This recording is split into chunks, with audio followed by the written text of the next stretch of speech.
안녕하세요, 수다쌤입니다. 이번 영상은 결로 현상, 곰팡이 벽 대안은 타일이 정답이다를 가지고 설명드리겠습니다. 결로 현상 원인과 관리가 있습니다.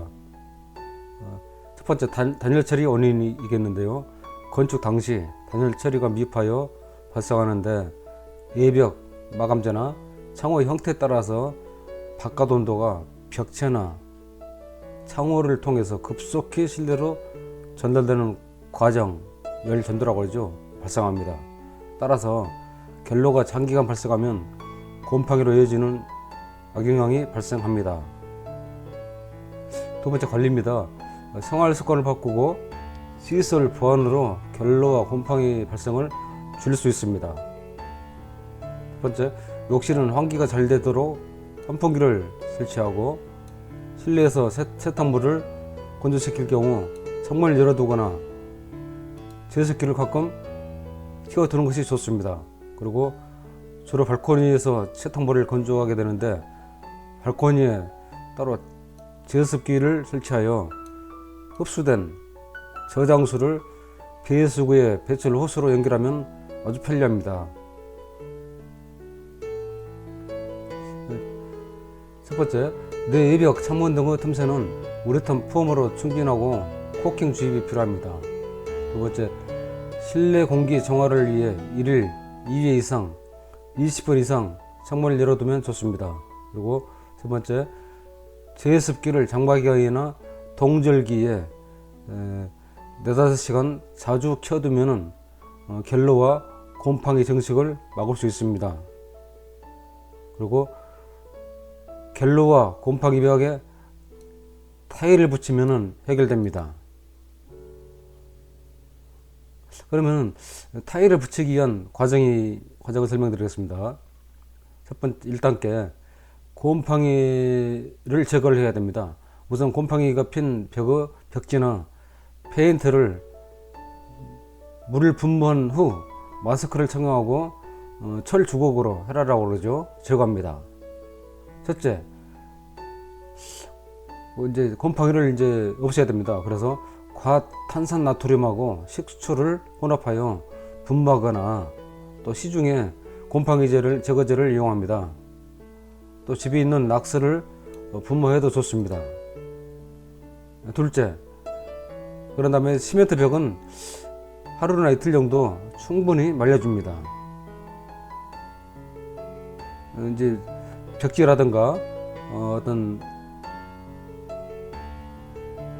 수성 페인트를 완전히 제거한 경우에 이제 이렇게 시멘트 벽을 말려주는 겁니다. 다음은 이제 곰팡이 벽지에 이제 곰팡이가 새는 걸 보시는데요. 이런 경우는 이제 완전히 제거를 시켜야 됩니다. 그리고 오른쪽 경우도 역시 수성 도장이거든요. 수성 페인트. 그런데 이 바닥을 보니까는 코팅은 하지 않은 것 같습니다. 이 수성 바탕에 코팅을 하게 되면은 코팅제까지 완전히 페인트를 긁어내야 됩니다. 그래서 이런 경우는 타일 본드를 가지고 독일 타일을 붙일 수 있겠습니다. 결로가 심하지 않은 상태라고 볼 수 있겠습니다. 이 부분은. 그래서 코팅이 않은 상태라고 보면은 독질 타일 본드로 붙일 수 있겠습니다. 그러나 이 경우가 코팅제, 수동 바탕에 코팅제를 발랐다 그러면은 완전히 그 시멘트가 나올 때까지 페인트를 다 긁어내야 됩니다. 그래서 어쨌든 시멘트가 나오도록 해야 됩니다. 그 아래 이제 여기는 이제 벽지에 이제 곰팡이가 이렇게 결로수에 의해서 많이 이제 슬었습니다. 이 경우는 어쨌든 다 제거를 하고 곰팡이 제거하고 타일을 붙이는 것이죠. 요즘에 거실, 벽, 바닥, 방 안에도 타일을 붙여서 원룸이나 이렇게 분양하는 또는 이제 임대로 하려고 하는 임대업이 많이 성행하고 있습니다. 그래서 실내에도 타일을 붙이는 것에 대해서 거부감이 없습니다. 오른쪽 사진은요, 창틀의 세실에 의해서 결로 찬 공기가 전달되니까는 결로가 발생돼서 상태를 채취해서 흘러내려서 이렇게 턱에 곰팡이가 새는 사진입니다. 그러면 2단계입니다.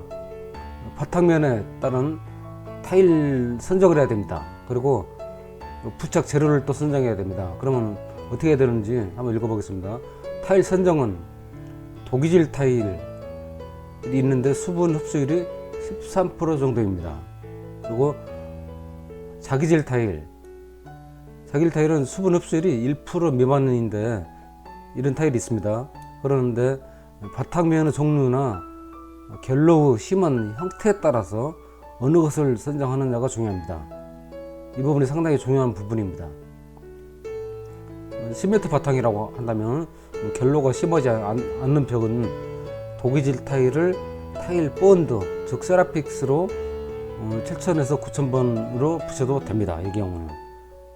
그러면 결로가 극히 심한 곳, 이런 경우는 자기질 타일을 타일 납작 시멘트로 붙여야 합니다. 본드는 안 됩니다. 본드는 그 물에 녹아내립니다. 그래서 어쨌든 이런 경우는 자기질 타일을 타일 납작 시멘트로 붙여야 된다는 얘기입니다. 네, 그러면 수성 페인트 바탕면입니다. 결로가 심하지 않고 페인트가 벗겨지지 않은 상태로서 코팅 처리를 하지 않은 곳에는 도기질 타일을 타일 본드로 붙여도 됩니다. 그러나 코팅 처리면은 모두 갈아내야 됩니다. 코팅 처리된 수성 바탕, 유성 바탕면은 시멘트가 나오도록 다 갈아내야 됩니다. 타일이 부착이 안 됩니다. 나중에 탈락하게 됩니다. 그리고 그 다음에 이제 결로가 극히 심하게 흐르는 상태, 이 경우는 페인트를 모두 갈아내고 자기질 타일을 붙여야 됩니다. 결로수가 많이 흐르면은 본드에 이제 악영향을 끼칩니다. 그 다음에 이제 석고보드 바탕면입니다. 합판이나 석고보드판 바탕면, 이런 경우는 이제 바탕면은 튼튼히 하고 결로가 심하지 않은 상태일 때는 가급적 도기질 타일을 붙이는 것이 좋습니다. 도기질 타일을 타일 본드로 붙일 수 있습니다. 그렇다면 3단계입니다. 이제 타일 크기 선정을 해야 됩니다. 타일 크기 선정은 이제 타일 시트라인 쿠팡에서 적어한 겁니다. 사진이 도기질 타일은 최대 250 곱하기 400mm 이하를 추천드립니다. 그리고 모자이크 타일은 100mm 미만 사용은 하지 않은 게 좋습니다. 왜 그러면 전륜이 많이 발생됨으로써 결로수가 뽑아 나올 수 있겠습니다. 그래서 모자이크 타일은 100mm 이상을 추천드립니다. 자기질 타일은 200 곱하기 200mm, 200mm를 추천하며 모자이크 타일 100mm 미만은 역시 하지 않는 게 좋습니다. 다음 이제 각종 타일 추천 타일입니다. 자기질 타일, 아까 이제 그 시멘트 벽에 완전히 그 벽이 나오도록 긁어낸 다음에 자기질 타일을 결로수가 많은 데는 자기질 타일을 붙여야 됩니다. 결로수가 곰팡이가 심한데. 그리고 이제 도기질 타일, 도기질 타일은 결로수가 심하지 않고 곰팡이가 심하지 않은데 250에 400짜리 타일을 붙이면 좋겠습니다. 그 다음에 이거 이제 100mm 곱하기 400 타일이 있는데 이 타일도 괜찮습니다. 도기질 타일, 결로수가 심하지 않은데 추천드립니다. 오른쪽 타일 100에 300짜리, 이 경우도 결로수가 심하지 않은 곳에는 추천드립니다. 오른쪽 마찬가지입니다. 색깔만 다르지 거의 다 비슷한 타일들입니다. 오른쪽에 이제 200 곱하기 200 정사각형, 이 타일도 괜찮습니다. 색상은 주로 흰색을 사용하나 여러 가지 색이 있습니다. 역시 또 100에 400짜리인데 다양한 색깔을 가지고 있습니다. 오른쪽에 이거는 이제 모자이크입니다. 300에 300인데 한 장당 100mm 타일입니다. 이 경우도 괜찮습니다. 결로가 심하지 않은데 이거 추천드립니다. 결로가 아주 심한 데는 아까 자기질 타일 붙여야 됩니다. 도기질 타일은 해당이 안 되겠습니다. 4단계로서 이제 직접 시공하려면은 이런 공구가 필요하겠습니다. 그래서 공구를 설명드리겠습니다. 공구가 재료입니다. 공구는 신흥공구하고 쿠팡에서 발췌한 겁니다. 절단기입니다. 커터기죠. 쭉 밀어서 자른 건데 약 400mm까지 자를 수 있습니다. 길이가. 그래서 약 23만원 정도 됩니다. 그런데 그라인더 한 5만원 정도 되고요. 고무망치 10,000원 좀 넣습니다. 그리고 그라인더 힐, 여기 장착되는 힐입니다. 타일 자르는 겁니다. 이게 약 10,000원 정도 됩니다. 효성에서 나온 건데 아주 잘 잘립니다. 그리고 타일 혹선, 냉각고드라고 하죠. 이걸 본드를 뜰 때 필요하고 시멘트 갤 때 필요하겠습니다. 그리고 오른쪽에 먹물입니다. 먹물은 이제 목통에 물을 넣어야 됩니다. 먹물을 넣어서 벽에다가 수평, 수직 선을 표시하고 난 다음에 본드를 바를 때 먹통을 이용합니다. 오른쪽에 이제 비둑손이라고 합니다. 압착 고대라고 하죠, 현장에서. 근데 비둑손 약 10mm입니다. 홈 깊이가. 비둑손을 약 30도 각도로 위에서 아래로 쫙 훑어내리면은 빛처럼 이렇게 빗어집니다.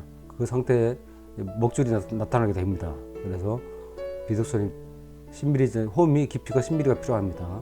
그리고 집게 조금씩 이제 잘라낼 때 예를 들어 수도꼭지나 이런데 필요하겠습니다. 물론 그라인더 가지고도 할 수 있습니다. 집게도 필요합니다. 그 다음에 이제 수평길이 작은 수평인데 짧은 거리만 측정이 가능합니다. 긴 거리는 뭡니까 투명 호수 가지고 머리를 담아서 좌우에 잡아준 상태에서 수평을 정할 수 있겠습니다. 또는 레이저 측정기를 가지고 또 수평을 구할 수 있겠습니다. 오른쪽에 이제 매지헤라입니다. 곰부 주걱이라고 그러죠. 이쪽에 그 다음에 타일 본드입니다. 세라피스. 주로 이제 시멘트 벽지를 거드는데 또는 도장이 했는데 수정 도장 바탕에 양호한데 이런 세라피스 본드를 바르고 타일을 붙일 수 있겠습니다. 도기질, 자기질 가능하겠습니다. 그 다음에 이제 재료가 있습니다. 여기 역시 이제 신흥공구에서 쿠팡에서 제공합니다. 이게 줄눈 시멘트입니다. 매집니다. 벽시멘트. 타일을 붙인 다음에 줄눈을 넣으면 되겠습니다. 물반 쪽에서. 그리고 오른쪽에는 이 타일 화이트 멘트라 해서 타일 압착 시멘트입니다. 이 경우는 자기질 타일만 붙일 수 있는 겁니다. 독일 타일 이거 붙이면 나중에 다 떨어집니다. 그래서 자기질 타일 전용입니다. 그 다음에 이제 시공을 해야겠죠. 5단계. 직접 시공을 하려면은 보시는 바와 같이 접착제 바릅니다. 본드 세라픽스 바르고 이제 붙이는 경우인데 이 경우는 이제 가로, 세로, 수직과 수평을 정한 다음에 한 2칸 정도 먹수를 이렇게 표현한 다음에 그 다음에 본드를 바릅니다. 물론 상단에서 아래까지 원작이 되도록 칸을 먹선을 튀겨준 다음에 본드를 바릅니다. 그 다음에 그러면은 본드를 수직으로 바르게 되면은 이 수평선이 나타납니다. 그걸 따라서 오른쪽으로 부착하시면 됩니다. 물론 상단에서 내려가면서 붙이면 되겠습니다. 오른쪽으로 가면서요. 쭉 내려다 보면 아래 조각이 발생될 수 있겠습니다. 그러면 이제 타일 커터기로 자르면 되겠습니다. 여기 보시면은 먼저 상단에 온장 타일이 들어가도록 재서 내려와 2장 간격으로 먹줄치기를 가로 세로에 한 다음 비득손, 이 비득손으로 타일 본드를 위에서 아래로 쫙쫙 내리면서 바른 다음 먹선에 따라 우측으로 타일을 오른쪽으로 붙여가시면 됩니다. 위에서 내려오면서 오른쪽으로 붙여가면 됩니다.